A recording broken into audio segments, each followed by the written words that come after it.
Okay, fans, Brick Baron is back, man, and I'm excited tonight because we are going to be tackling the UCS Snowspeeder released earlier this year in 2017, and man, it is a beauty.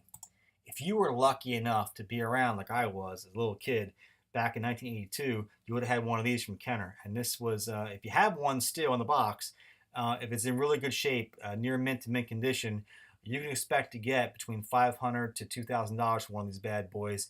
You put it up for sale. And next to, of course, is Wedge Antilles. He's the guy from the movie that went around. He swirled his snowspeeder around the legs of the AT-AT with a tow cable, took it down. Man, great stuff. Hollywood movie magic. I love it. Now, we are lucky because Lego did release a snowspeeder back in 2003. The retail price back then was $130. Its current value is $556, and the parts value is $1,013. Holy shnikes. So for resellers, that means that this set is currently reselling at minus 46% of its parts value. Okay, now let's go ahead and move forward. We're going to plug in the old numbers and into these numbers, and we're going to get a projection of 2 to 8 years out. As always, we start with the minifigures. We have two of them. We have Zev, Sineska, and Will Scottian, and they're both going for 21 bucks a pop on the secondary market.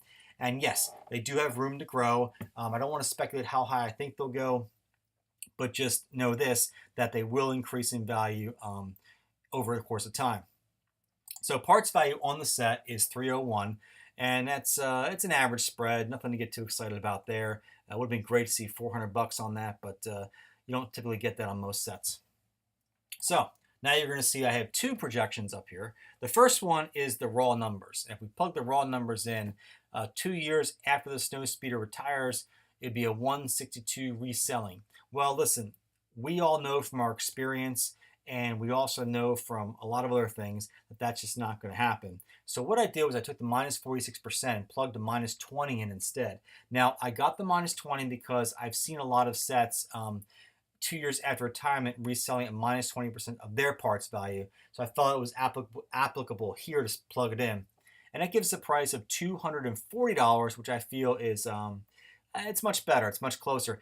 I feel it's justified because the set currently right now is reselling above its retail price now on the secondary market. So 240, 2 years after retirement, I think is a very likely number.